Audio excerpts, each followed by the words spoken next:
Bom dia, alunos do 6º ano e da Educação de Jovens e Adultos do nosso município. Estamos aqui hoje para apresentar a segunda aula de ciências, pessoal. Está todo mundo preparado?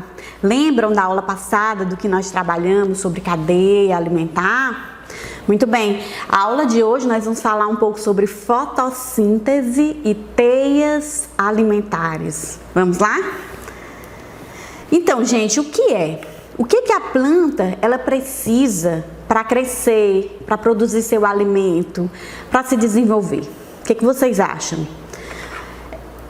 O que a planta precisaria para crescer? Bom, todo mundo sabe, né? Os pais de vocês, ou a vovó, ou a titia deve cultivar alguma planta, alguma plantinha aí na casa de vocês. E a gente sabe que planta gosta de sol, né? Planta gosta de sol, da luz do sol. Mas a planta, ela também respira, não é, gente? Ela precisa do mesmo gás oxigênio que a gente também usa para a respiração. Mas ela precisa de água, não é? Todo mundo sabe que quem cuida de plantinha tem que aguar as plantinhas. Então, a água, o ar, a energia, ela é essencial para o crescimento vegetal, tá bom? A planta, ela tem uma peculiaridade, que só ela tem, só ela não, todos os seres fotossintetizantes, que é a capacidade de produzir o seu próprio alimento, ok?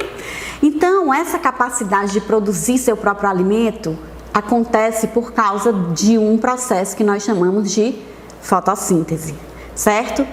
Para ser realizada a fotossíntese, a planta precisa de luz, ela precisa da energia da luz, mas ela precisa também de um gás, que nós chamamos de gás carbônico ou dióxido de carbono. Vocês vão ver as duas palavras que se referem à mesma coisa, tá?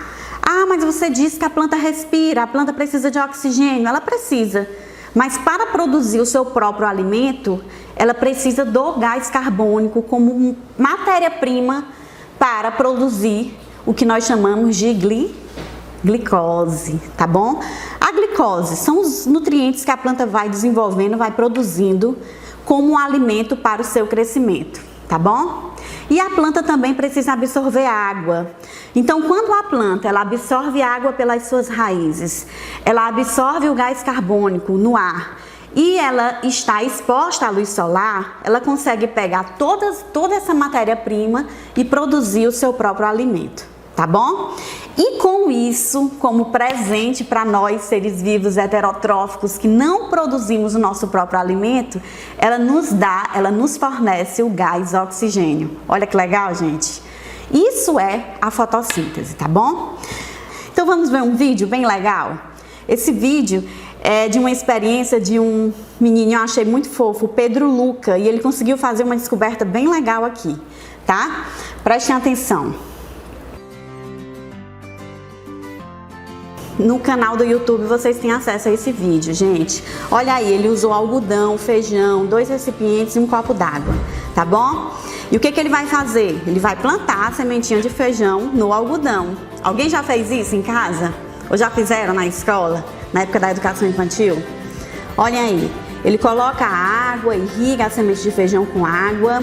Só que ele vai fazer uma coisa diferente aí, vocês estão vendo? Que ele tampou um copinho e o outro ficou aberto? Muito bem. Chegou no 4º dia, ele já percebeu, pessoal, que as sementes de feijão que estavam dentro do copo fechado cresceram mais do que as sementes de feijão que estavam no copo aberto. Por quê, gente? Será que isso aconteceu? O que percebe-se é que dentro deste copinho que estava fechado tinha várias bolinhas de ar. Então, o copinho fechado não faltou ar, né? O copinho aberto ainda não germinou bem. E ela está crescendo, olhem aí, certo? No 7º dia, já perceberam que essas sementes do copinho fechado cresceu bem mais do que a do copinho aberto. Houve 2 motivos aí. A primeira, que o copinho fechado tinha bolhas de ar lá dentro e o calor proporcionou o crescimento vegetal, né? Para a semente de feijão. O calor proporcionou o processo também da fotossíntese. Não é legal? Então, isso percebe-se que vocês poderiam fazer um questionamento para mim. Professora, vamos fazer aqui o questionamento. Uma dúvida. Se a semente de feijão, ela cresce no algodão molhado, os nutrientes contidos no solo, eles não são necessários? O que vocês acham? Se a semente de feijão consegue crescer no algodão, então ela não precisa do solo. Tá correto? Não, né, gente? Até o momento em que a semente de feijão tem aquela reserva nutritiva que eu citei no início da aula, ela vai conseguir crescer. Mas vai ter um momento que aquela reserva nutritiva vai acabar e ela vai precisar dos nutrientes contidos no solo. Entenderam? Então o solo, ele é muito importante para o crescimento vegetal, porque ele contém nutrientes essenciais para o desenvolvimento da planta. Como é que é isso, professora? Vamos lá. Primeiramente, vamos entender o percurso da fotossíntese e da respiração. Quando eu falo de fotossíntese, eu falo de um processo que é como se fosse o contrário da respiração. Porque uma vez que a planta ela realiza a fotossíntese, ela libera o gás carbônico que é essencial para a nossa respiração. Observem bem, eu quero mostrar agora para vocês esse vídeo e vou explicando para vocês esse processo da fotossíntese, tá bom? Vamos lá. Bom, na fotossíntese, vocês vão ver aí que a plantinha, né, nesse vídeo, ela absorve, ela é verde. Toda planta é verde. Por que a planta é verde, hein, gente? Vamos descobrir. E nas suas raízes, ela absorve a água, né? Vocês estão vendo aí as raízes absorvendo água, não é? Isso. E também no solo absorve os nutrientes, que a gente vai falar detalhadamente depois. Tá? Essa água, ela chega até as folhas, pessoal. Observem aí, na superfície das folhas, como que a água ela chega. A planta absorve a água e a água chega até a folha, tá bom? Então, a folha também absorve a luz do sol, ok? Certo? E também absorve o gás carbônico ou dióxido de carbono, como tem aí no vídeo, tá? Uma vez que ela consegue colher esses ingredientes, ela vai começar a produzir o seu próprio alimento, tá? Que é a glicose, e vai liberar para a atmosfera o gás oxigênio, ok? Então, todo esse processo que eu acabei de descrever, nós chamamos de fotossíntese, ok? É isso. E eu posso dizer, ao final desse vídeo, que a nossa folha, a folha da planta, ela é como se fosse a cozinha das plantas, é lá que produz seu próprio alimento. E que existem células especializadas para realizar esse processo de fotossíntese. Porque ela contém o cloroplasto, que tem um pigmento chamado de clorofila, que é capaz de absorver a luz do sol, certo? Então, isso é fotossíntese, né? Muito bem. Pensando nisso, vamos para o percurso. O gás oxigênio e a glicose são dois ingredientes essenciais para a nossa respiração. Eles são usados na nossa respiração, na respiração de seres vivos heterotróficos que não produzem o seu próprio alimento. E essa respiração, nós transpiramos, nós produzimos e liberamos água ao respirar, tá bom? Vocês sabiam disso? Lógico, só em viver, gente, a gente está transpirando, não é? Ao momento que vocês respiram, vocês conseguem liberar água para o meio ambiente, tá bom? E também no momento da nossa respiração, nós liberamos o gás carbônico, tá bom? E isso também é liberado energia. A planta, ela faz o contrário. Ela absorve a energia da luz solar, absorve o gás carbônico que é liberado pelos animais heterotróficos, os seres vivos em geral, e ela também absorve água, e com isso ela realiza a fotossíntese, que vai produzir a nossa glicose e o nosso gás oxigênio. Então, gente, eu pergunto a vocês, a planta é ou não é essencial para o equilíbrio do nosso planeta? O que é que vocês acham? Tá? Com certeza, né, pessoal? E aí tem a perguntinha, por que as plantas são verdes?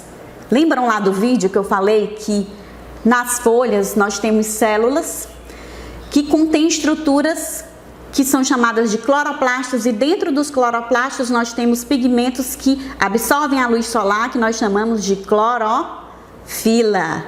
E isso é o que dá a coloração verde das plantas, tá? Existem outras dúvidas, né, que a gente pode ter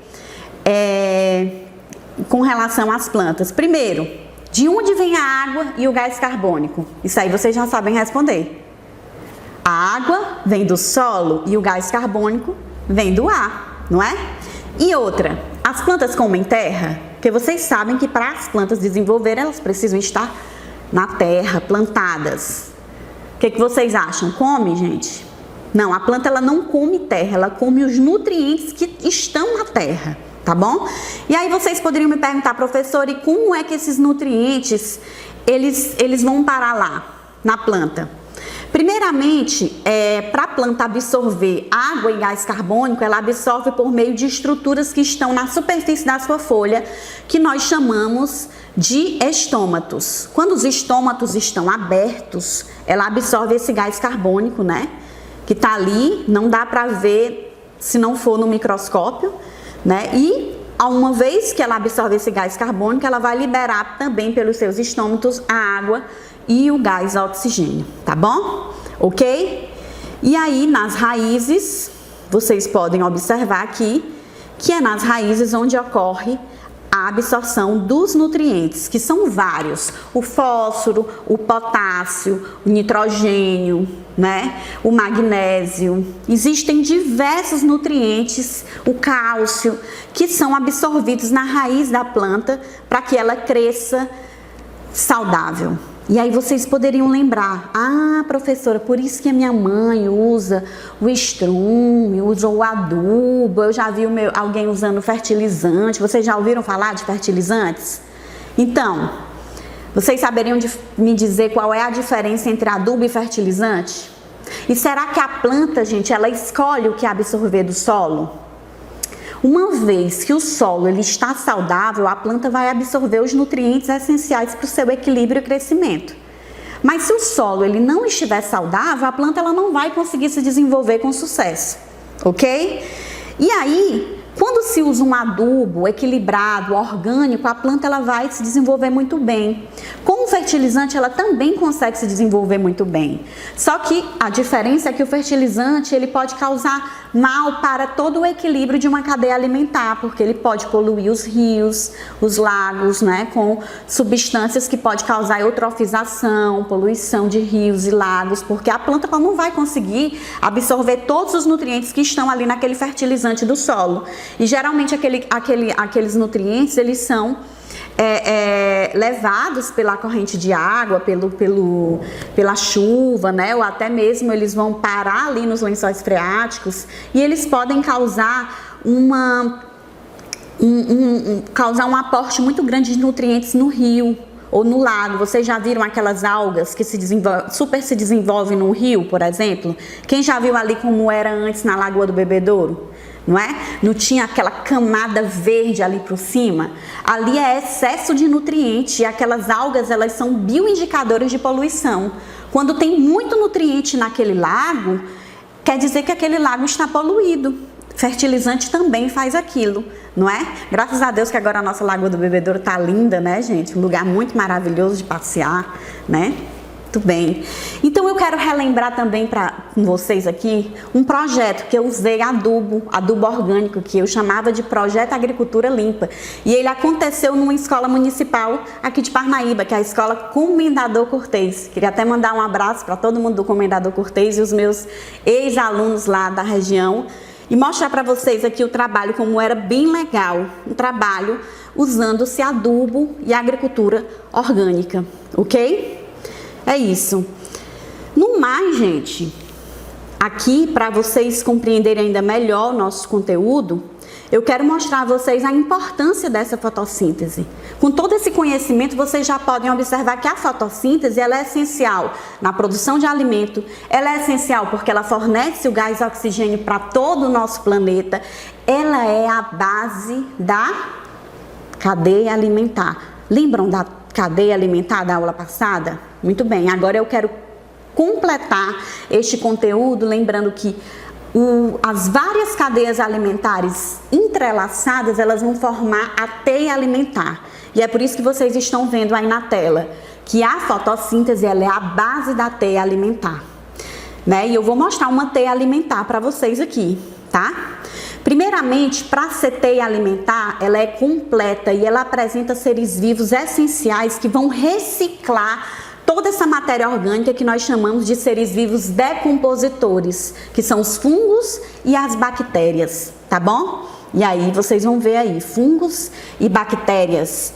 E geralmente numa adubação orgânica, nós podemos usar de meios e caminhos para fornecer saúde para aquele solo usando fungos e bactérias. E aí eu vou mostrar o projeto de novo para vocês, onde nós produzimos um biofertilizante natural, chamado de EM4, e foi lá na Escola Comendador Cortês também. Ó, os meninos pegaram arroz cozido, sem colocar sal e nem nada, né? O arroz só cozido. A gente escondeu em algumas partes da mata ao redor da escola. Olha aí a minha aluna fazendo o trabalho. E 8 dias depois nós coletamos esse fungo.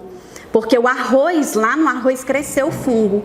E os fungos amarelinhos e branquinhos a gente aproveitou e colocou dentro de uma garapa de cana. Olha aí, gente, que legal.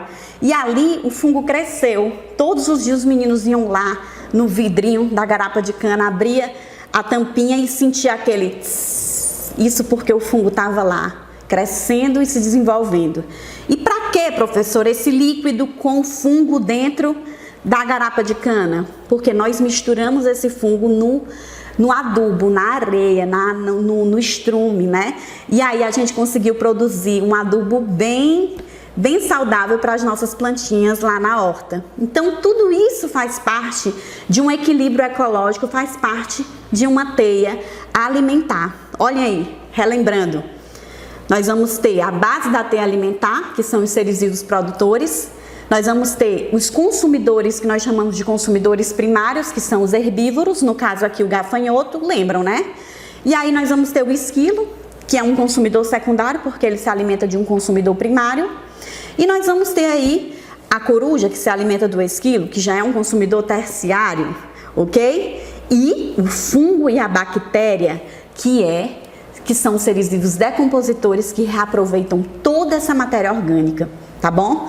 Ok? E aí, a teia alimentar, que é um entrelaçado de cadeia alimentar, tá bom? Seres vivos produtores na base, árvore, fruto, capim. Seres vivos consumidores, lagarta, cupim, a capivara, que é um herbívoro, e os demais outros seres vivos que se alimentam de seres vivos, de outros seres vivos. No caso aí vocês vão ver aí o tamanduá, a perereca, o pássaro, a serpente, o macaco, né? E isso tudo é equilíbrio ecológico. Tá bom, gente? Ok? Alguma dúvida? Tá tudo certo? Entenderam? Então, o que nós aprendemos aqui? Tudo. Fotossíntese, respiração, decomposição da matéria orgânica, como se compõe a cadeia alimentar e a teia, tá certo? Vamos interagir? Querem interagir comigo? Vou deixar uma perguntinha para vocês. Qual a importância da fotossíntese para a vida no planeta Terra? O que vocês acham? Coloquem aí, apontem a tela do celular de vocês aí para esse QR Code, ou da mãe de vocês, ou do pai, de algum adulto, se quiserem participar da pergunta, e respondam para mim. Me digam qual é a importância da fotossíntese para a vida na Terra, tá bom? Ainda não tem livro?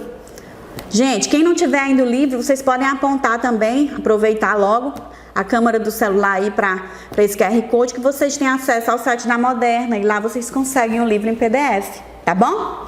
E para finalizar, eu vou deixar para vocês um vídeo aqui da metamorfose do girassol, tá? Para que vocês reflitam e vejam a beleza da natureza.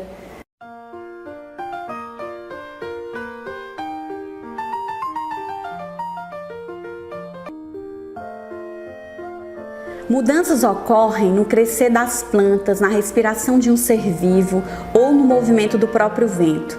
Somos fases de um momento em torno de nós. A natureza se modifica em ciclos que fogem aos olhos em almas diferentes e nunca percebem a mesma forma. Tudo são conceitos, quase tudo se recupera. Na natureza, na vida, nada é para sempre, nem as tristezas, nem alegrias, nem dores. A única coisa que nunca se recupera é o tempo. Por isso, faça do seu tempo um agora diferente, cuidando para que o mundo seja melhor para aqueles que ainda vão chegar.